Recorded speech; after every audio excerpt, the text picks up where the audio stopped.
everybody. Nice to be here. So this is year 20 for Straworks, and I've always cared a lot about embodied carbon. And today, in the context of the climate crisis, we're doing that in a more measured way, thanks to BEAM. So tonight I'm going to talk about our two most recent projects, our two 2023 projects, and how their carbon footprints compare. So the top house is just under 2,000 square feet. It's 2x6 exterior walls insulated with dense packed cellulose and Gutex fiberboard insulation supplied by 475 on the exterior. And then the lower house is a Straworks project that we designed and built from start to finish. It is just over 4,500 square feet, 2-story straw bale on a walkout basement. So just over a year ago, I was approached by the general contractor building this home, and they were asking if we could quote on just framing and insulating the building. And so what you're looking at here is an ICF north wall that's 8 feet tall, and then the rest of the perimeter is 2x6 wall insulated with exterior board insulation. And then there's also this party wall, I'm calling it a party wall, this dividing wall that is built the same way as the rest of the frame walls that's dividing the house and the garage. So when this set of plans arrived on my desk, I was geared up with BEAM, and I'm going to talk more about BEAM in a second, but I decided to cost out this project in two ways. So I costed it out as drawn, and then I costed out a lower carbon footprint option. So as drawn, that 2x6 exterior wall was insulated with rock wool to R22 in the 2x6, and then Roxol board insulation on the outside. And then I offered a lower carbon footprint option, which was swapping out that rock wool for dense packed cellulose and Gutex fiberboard sheathing on the exterior. And it was the first time that I ever included the carbon footprint of the assemblies like right in the quotation. I'm glad I sort of blotted out the cost because you don't see that right now. But in any case, the lower carbon footprint option was actually just 7% more. But it offered a 50% reduction in the carbon emissions of those exterior walls. And they went with the lower carbon footprint option. So how did I do that? I did that thanks to BEAM. So BEAM is Builders for Climate Action's material carbon estimating tool.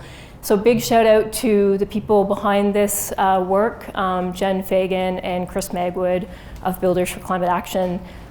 It's a lot of tireless, thankless, probably profitless work. And I think that given that 40% of our emissions in Canada come from buildings, that this BEAM calculator could really have a big impact. So to use BEAM, basically there's a bit of homework at the beginning where you have to input all of your material dimensions. So you have to add up your foundation wall area, your slab area, window area. You have to go through that all. And then the next part is pretty fun. Has anybody used BEAM, by the way? No? Some people? Right on. So then the next part is pretty fun, where assembly by assembly, sort of from foundation through to roof, you get to sort of dial it in and select. So in this case, I was doing this for the foundation of our Peterborough project. So I selected an 8-inch concrete wall, and then our engineer had by my request, had specified a concrete mix that was 50% slag and 50% cement, so still 25 MPa. But you can see that then I was able to check the concrete with the lowest carbon footprint, and it's pretty significantly lower than sort of the 25 all cement concrete mix. And so just to kind of clarify, so this was the as drawn assembly of pre-finished wood siding on the exterior, 1x4 SPF strapping, 3 inches of rock wool board, Tyvek, OSB sheathing, rock wool bat, polyvapor barrier, and gypsum board. And so here's the carbon footprint of those walls. And that represents like 66% of the perimeter of that building. And this is what that looks like. So there was this north ICF wall that was 8 feet tall. So we're really only talking about the framed walls. And we also framed and insulated the roof, but the assembly that they drew was dense packed cellulose, so it was good. So we didn't really make any reductions or changes to that assembly. And so then in the as-built version, we not only were able to select materials with a lower carbon footprint, we were actually able to select materials that were storing carbon.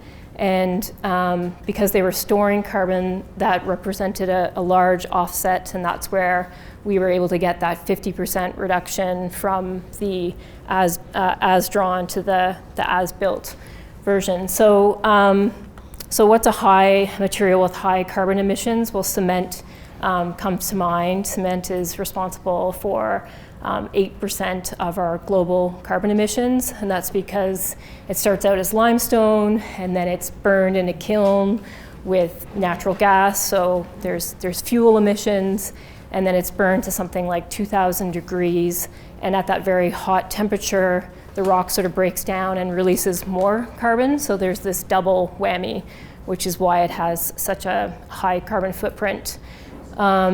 And then comparatively, plant-based materials like hemp, cork, straw, cellulose, wood fiber are all carbon storing materials.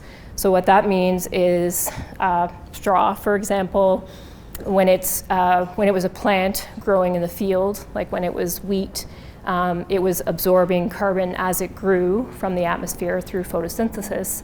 And then that carbon is now stored in the straw itself. And so when we take a bale of straw and we put it in our exterior walls, that's like a carbon sink. It's locked in there. If somebody were to come along and push our walls over and spread the straw around and it rotted, then that carbon would be released, or similarly, if it burned, it would be released. But as long as it's sitting there, it's holding on to all that carbon that it absorbed way back when. So that's how we're able to actually offset some of the emissions that are otherwise kind of unavoidable. So to prepare for this presentation, I had kind of a lot of fun.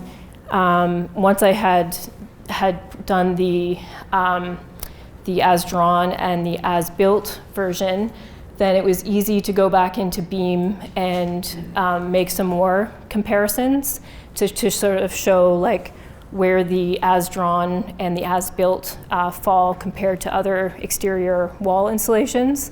So looking at the top one, that's sort of a worst case scenario where if we had used polyurethane spray foam and XPS board insulation, then you can see that the carbon emissions would have jumped up to 8,700 kilograms.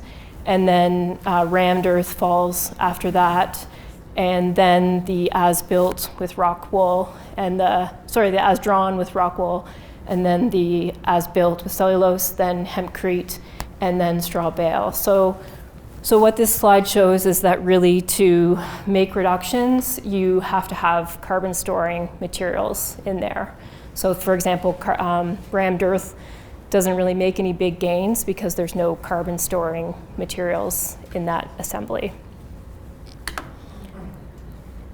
So then the next thing was to look at, well, how did the carbon footprint of that project compare to another project? So here are the two result pages out of Beam, and I've got the two projects up there at the top. So what's kind of notable is that this project, which is more than twice the size, has a carbon footprint that is less than half of this house. even with those gains that we were able to make. So that was sort of a big takeaway this summer, that when I sort of flew in as a contractor and was able to swap out Roxol for cellulose, as I told you, that was a 50% reduction, and that sounds really great. But the overall carbon footprint of this house is still, well, it's higher than the other house. It's still not crazy. It would have been way worse if it had been all ICF or all spray foam.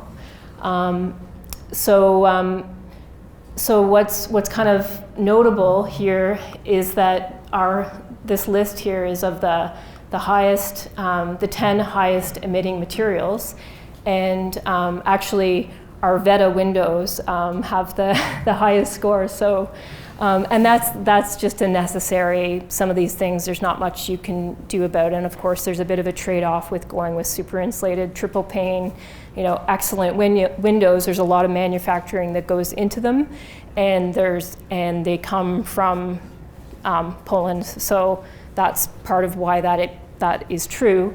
But typically concrete would be the highest emitting material, as it is in this project, and then their triple pane windows were second. So now we're just going to go through that project and sort of look at it a little bit closer. So here we are at the foundation stage, and the footings, as I mentioned, we used that concrete mix that was 50% slag and 50% cement. And that was a really easy switch. I mean, it still came from Lafarge in a concrete truck. And we also, for the first time, used Helix recycled steel in place of rebar. And it's really cool stuff. It's recycled. It looks like little sewing pins that got twisted. It's super fine, and you actually hand it over to the concrete company, and they put it in the mix at the plant. So it saves on labor of installing rebar. But otherwise, a pretty, typical foundation. And then framing, I'm just sort of showing like order of operation photos here. Wood is not a carbon storing material as such. It would be in its rawest, purest form by the time the trees get cut and milled and shipped, and there's so many steps along the way that have carbon emissions associated with them. All of the carbon storing of wood is lost, so it does have a carbon footprint. So yeah, here we are framing. So then really how we really make gains is by ramming in 300 bales of straw, which represents or adds up to like almost 10 metric tons of carbon stored. So that's really how we were able to arrive at not such a low carbon footprint, but a lower carbon footprint.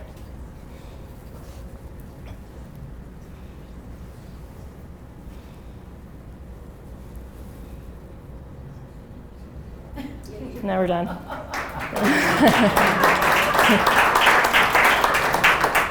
That video is my most likes ever on Instagram.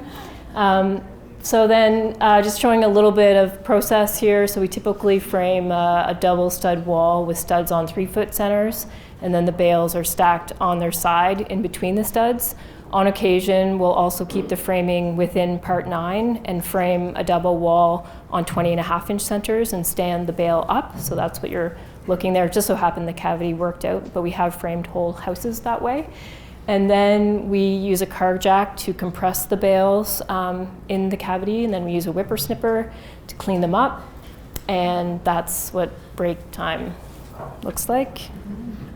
Then I care as much about air sealing and high performance as I do about embodied carbon, maybe more, because we don't make compromises there. So this is a shot of what our air-sealed walls look like. Yeah, so that's what our air-sealed walls look like, or pre-plaster, where we use high-performance tape, fleece tapes that tie in with the rest of our air vapor control layer, and then, then we spray on clay slip, which is basically just clay mixed with water, and then apply our clay lime straw base coat plaster, and then our finished plaster. So the plaster is the interior air vapor control layer. A couple more, thank you. A couple more finished shots. Truth window on the right, and then us painting the walls with lime plaster, lime wash. And then the other area where we're really keen and we're able to make big gains is by using a lot of cellulose insulation. So starting with the foundation walls here, that green that you're seeing is a layer of 1.5-inch rock wool board on the inside of the concrete wall, so that we're not putting cellulose right up against the concrete. But then we frame a wall inside of that and then dense pack it with cellulose to R30. And then the walkout wall, which was double frame, insulated with dense pack cellulose to R40.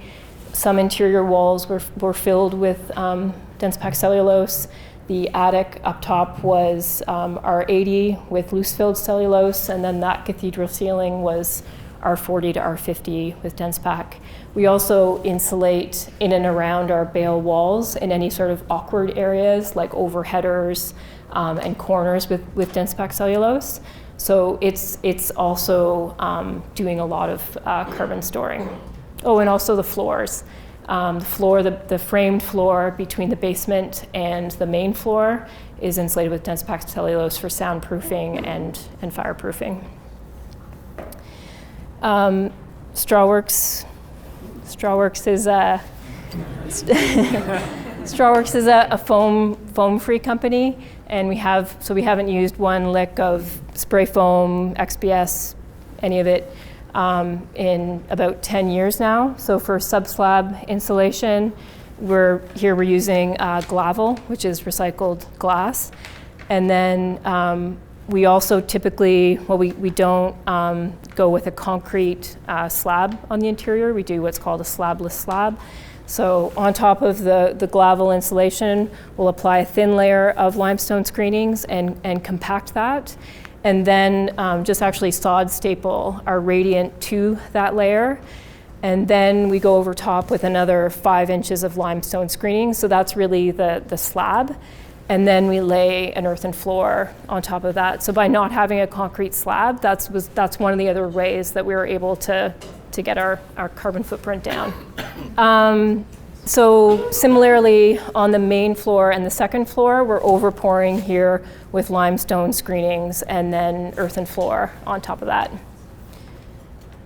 So basically, just a process shot of the exterior, and just wanted to say that, so similar to achieving a passive house standard, if you want to achieve a lower carbon footprint in your project, it really has to be designed in at the beginning. And that also by using more plant-based materials that are actually storing carbon and fewer high emission materials, buildings can actually be more part of the solution and less part of the problem. That's it.